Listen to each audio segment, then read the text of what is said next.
Hello guys. So me and Alfie are down the beach again. It's been a lovely day. The sun's starting to go down now. But I thought that this would be a perfect opportunity to talk about the very important subject of touch on the guitar. How we approach our sound projection and sound production on the guitar.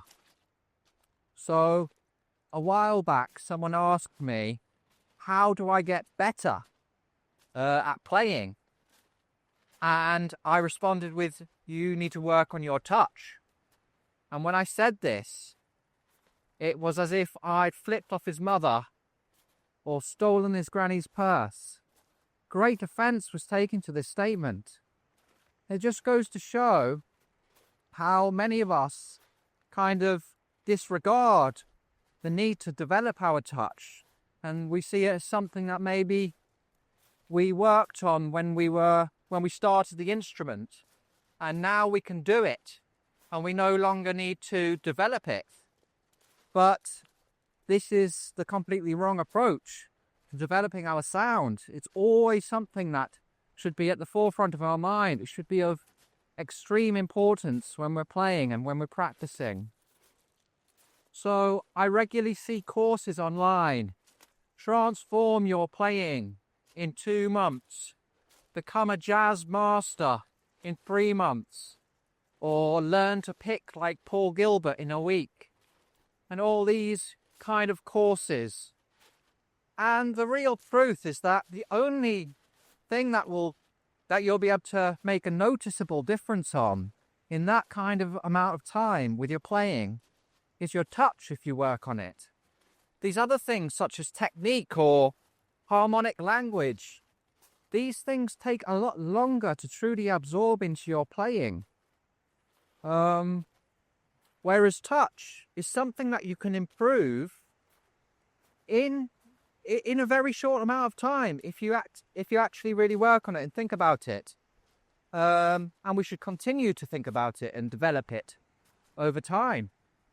So, what are the things that we should think about when working on touch? So, when we play one note on the guitar, there's so much to consider. So before we play the note, we've got the preparation for the note. And to truly prepare for a note, we must be in the right headspace. We must be truly focused on what we're trying to achieve. Obviously, we need to prepare and think how we want to play the note. Where are we going to play the note? Are we going to play it closer to the bridge or closer to the fingerboard? How tightly are we going to grip the plectrum? As obviously, the tighter we grip the plectrum, the louder sound that we're going to create. All these things we need to prepare in advance so we are truly intentional about the note that we deliver. So next we've got the attack of the note. So this is the start of the actualization of what we've just been preparing for. So we want the cleanest attack to the sound to make sure the note is delivered perfectly. Then we've got the sustain of the note. So how long do we want to sustain the note for? Do we want to add any vibrato to our tone? All these different things that we can think about while we're sustaining the note.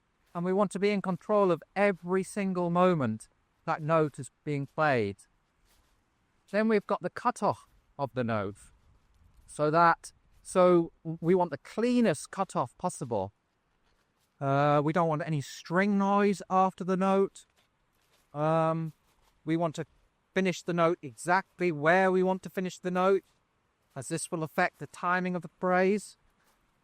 And then finally, we've got the sound doesn't just end once we finish playing the note. The sound lives on in the space around us after we've played the note. And this is evident when a pianist finishes playing a concerto with orchestra.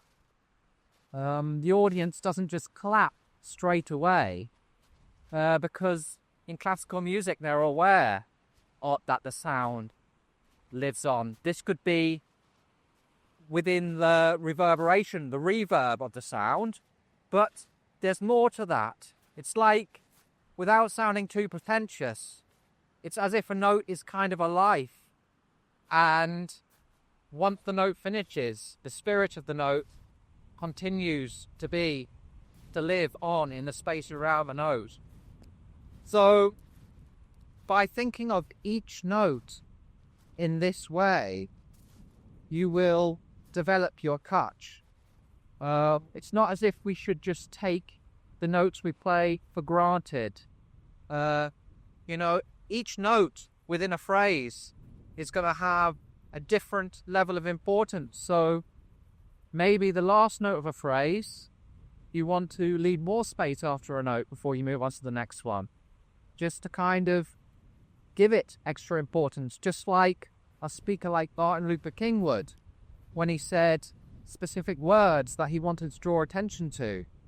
He would pause after that word, and this gives that word greater impact. So obviously, when we're trying to learn a new style of music, then we will have to rethink the way we touch the instrument. If I wanted to become a country guitar player, then obviously I would have to completely rethink the way that I play the instrument. And it's the same if you're a rock player and you're wanting to go into jazz, or if you're a jazz player and you're wanting to get better at rock. All these different styles require rethinking the way we approach the instrument. So obviously players like Frank Gambale brought a more rocky touch into the fusion world, and that sounds great because obviously the delivery of the fusion environment he's in is far more electric. However, in more traditional jazz, then we kind of want to develop a more soft touch to the instrument, whereas in rock, the touch tends to be a little bit harder. So we really want to consider all these things, and I feel that many players take this for granted and don't give it enough thought. So I would like to know what you think. Am I making this a bigger deal than it actually is? Or do you feel like this is just as important as I'm making it out to be, guys? Let me know in the comment section. But thanks for listening, guys. If there are any topics that you would like me to discuss on the channel, please let me know in the comment section, as always, and we'll do a video on that.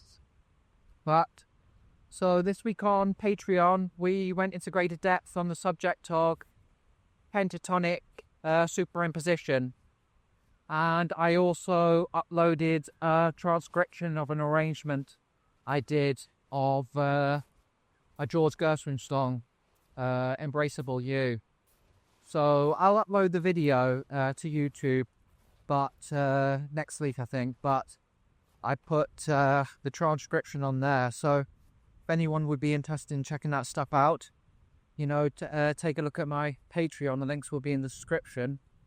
As ever, thanks to everyone who supports the channel in any way, whether that be just by commenting, liking or subscribing, or indeed the people that have got my books from my website. Thank you very much for that, guys. I really appreciate all your support.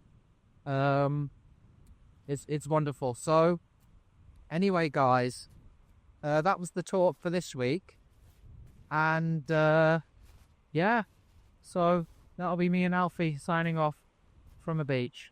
Take it easy.